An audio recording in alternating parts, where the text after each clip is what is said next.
Hello everyone, welcome back to my channel.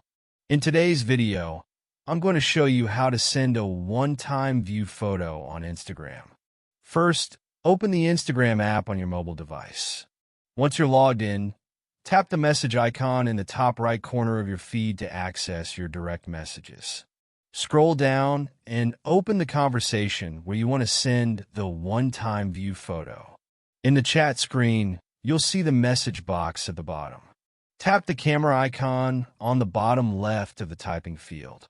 This will open the camera, or you can select a photo from your gallery by tapping the image icon.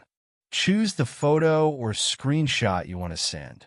Once you've selected or taken the photo, you'll see three options at the bottom: Allow replay, Keep in chat, and View once.